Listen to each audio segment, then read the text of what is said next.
मैं किसी ऑफिस का तलबगार नहीं हूँ. मैंने एक इंटरव्यू में पहले भी कहा था, किसी ने फिर उसको रिपीट किया कि हम इस मुल्क में सच नहीं बोलते.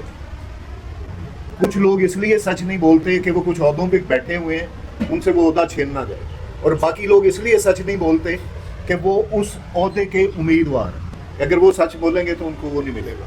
मैंने इस चीज़ को 10 साल में जज रहा हूँ, इस सिस्टम का हिस्सा रहा हूँ, और शुक्र है कि 26वीं आईनी तरमीम से पहले रहा हूँ जहाँ पे कुछ कॉन्स्टिट्यूशन की प्रोटेक्शन थी. मुझे अपने ओहदे का कोई खौफ नहीं था, मैंने जजमेंटें अपने ज़मीर के मुताबिक लिखी. लेकिन मैं जिस माहौल में था और जिस माहौल में जिस तरह इंजीनियरिंग की जाती थी जजमेंट्स के साथ और बेंचेस के साथ, और वही महकूमाना जहन रख के आप किसी ना किसी को ओबलाइज कर रहे होते थे, किसी ना किसी को पैगाम पहुँचा रहे होते थे, या किसी पॉलिटिकल पार्टी को किसी वजह से खुश कर रहे होते थे.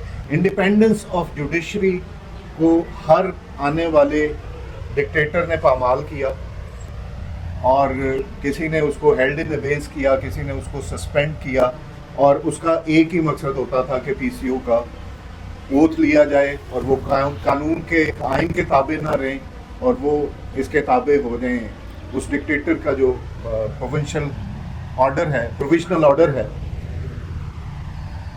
इस दफ़ा जो काम हुआ है हाइब्रिड रजीम के नाम पे, और 26th अमेंडमेंट को इन्होंने पास किया है, और मैं बड़ी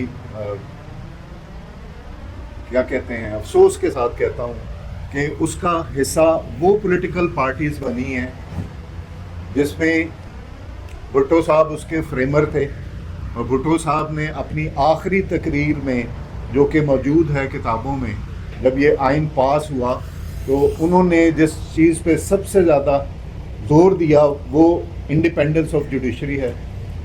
और उन्होंने कहा कि हमने इम्पीचमेंट ऑफ जजेस को एग्जीक्यूटिव के हाथ में नहीं दिया, जिस तरह हमारे हमसाया मुल्क में उसकी जजेस की इम्पीचमेंट पार्लियामेंट में होती है. तो इस सेलिएंट फीचर के साथ जो 26वीं आईनी तरमीम ने किया वो आप सबके सामने है. उस पर अगर बहस करनी हो तो एक लाभ महदूद वक्त चाहिए. लेकिन उस 26वीं आईनी तरमीम के बाद चीज़ें कहीं रुक नहीं रही. एक तो जजेस की इवेल्युएशन, अपॉइंटमेंट, और यहाँ तक कि बेंच बनाने में एग्जीक्यूटिव वोटिंग करती है, और आयरॉनिकली जो जज साहब उसमें खुद एक बेंच का हिस्सा होते हैं, वही वोट डाल के अपने आप को वो बेंच का हिस्सा बन जाते हैं, और जिसमें डोमिनेट एग्जीक्यूटिव कर रही है. तो उसके बाद ये जो आपके सामने जिस तरह के डिसीशंस आ रहे हैं, और ख़ास तौर पे जो आखिरी डिसीशन है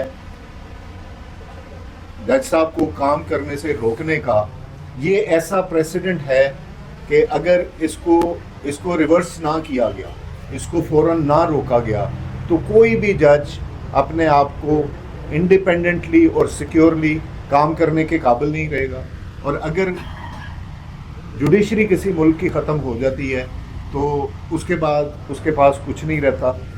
मैं अभी हालिया दिनों में मैं बैरूनी दौरे पे गया और एक दो ममालिक में देखा, वो ममालिक भी जहाँ पे जमहूरियत नहीं है, लेकिन वहाँ के वाक़यात और सिस्टम को जब करीब से देखा तो एक चीज़ वहाँ पे नज़र आती है, उसका नाम है रूल ऑफ लॉ.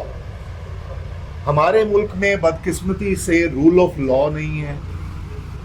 ये एक एलीट कैप्चर है इस मुल्क पे, जिनके लिए कानून और हैं और एक आम आदमी के लिए और हैं, और हमारे फंडामेंटल राइट्स जो हैं उनकी कोई सिक्योरिटी नहीं है, जिसके अगेंस्ट मेरे ख्याल में पार्लियामेंट के पास भी इख्तियार नहीं है कि वो लेजिस्लेट कर सके. तो इन हालात में मैं अदालत में तो जो जंग कर रहा हूँ, मैं अब बतौर लायर मैंने पिटीशन भी फाइल की है, 26वीं आईनी तरमीम का भी हिस्सा हूँ, लेकिन इनको ज्वाइन करने का एक और मकसद है. वो मकसद है कि अदालत में जाके हम मौजूदा आइन की इंटरप्रिटेशन करते हैं वकील के जी ये कानून, ये शिक इस तरह पढ़ी जानी चाहिए और इस शिक का ये मतलब निकलता है. लेकिन जब आप इस तरह की तहरीक का हिस्सा बनते हैं तो हम इससे ब्रॉडर लेवल पे बात कर सकते हैं. हम पूरी कौम को, इस कौम की यूथ को एंगेज करके एजुकेट करना चाहते हैं कि ये कॉन्स्टिट्यूशन क्या था.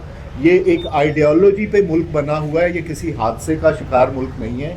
और वो आइडियोलॉजी जो है करारदाद मकासद में उसको एनकोड कर दिया गया, उसको लिख दिया गया, जिसकी बेस पे हमने ایک کانسٹیٹیوشن بنایا ہے. تو اگر اس ملک کو آگے لے کے چلا جا سکتا ہے تو وہ صرف اور صرف کانسٹیٹیوشن کو ریسٹور کر کے اس کے اوریجنل فارم میں، اور اس میں جو سیلینٹ فیچر ہے انڈیپینڈنس آف جوڈیشری، اس کو پروٹیکٹ کر کے کیا جا سکتا ہے. اور یہ کام پہلے سے ہی اس فورم پہ ہو رہا تھا، اور میں ان سب کا شکر گزار ہوں کہ انہوں نے مجھے موقع دیا کہ میں ان کا حصہ بن کے اس کام کو آگے بڑھا سکوں. Thank you very much. Sir یہ بتائیے گا کہ کون سی چیز تھی جس نے آپ کو مجبور کیا کہ آپ علامہ اقبال کی شہید کا سہارا لے کر جہاں پر انصاف کی وجہ انصاف کی کرسی سے اتر کر آپ آج اس تحریک کا حصہ بنے؟ دیکھیں، میں ایک بات بڑا کھل کے کہتا ہوتا ہوں، میں زیادہ، کیونکہ میں کسی آفس کا طلبگار نہیں ہوں. میں نے ایک انٹرویو میں پہلے بھی کہا تھا، کسی نے پھر اس کو ریپیٹ کیا کہ ہم اس ملک میں سچ نہیں بولتے. کچھ لوگ اس لیے سچ نہیں بولتے کہ وہ کچھ عہدوں پہ بیٹھے ہوئے ہیں، ان سے وہ عہدہ چھین نہ جائے، اور باقی لوگ اس لیے سچ نہیں بولتے کہ وہ اس عہدے کے امیدوار ہیں. اگر وہ سچ بولیں گے تو ان کو وہ نہیں ملے گا. میں نے اس چیز کو 10 سال میں جج رہا ہوں، اس سسٹم کا حصہ رہا ہوں، اور شکر ہے کہ 26ویں آئینی ترمیم سے پہلے رہا ہوں جہاں پہ کچھ کانسٹیٹیوشن کی پروٹیکشن تھی. مجھے اپنے عہدے کا کوئی خوف نہیں تھا، میں نے ججمنٹیں اپنے ضمیر کے مطابق لکھی.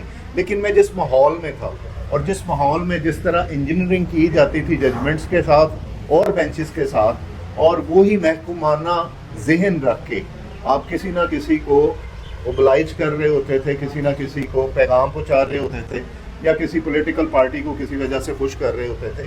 اس ماحول کو دیکھ کے جب آپ کے پبلک انٹرسٹ کے ایشوز پہ 2-3 میں نے ججمنٹس لکھی جن کو ٹرن ڈاؤن کر دیا، اور انہوں نے ٹرن ڈاؤن کیا جن کے ساتھ میں روز بیٹھتا تھا، تو مجھے لگا کہ شاید مجھے مزید یہاں پہ نہیں بیٹھنا چاہیے.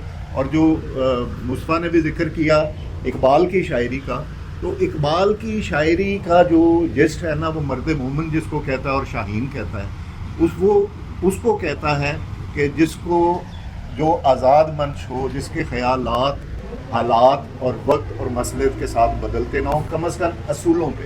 تو میں نے اصولوں پہ بہت لوگوں کو مصلحت پسندی سے اپنے ایسے فیصلے لیتے دیکھا ہے کہ جن کو آج ہم بھگت رہے ہیں.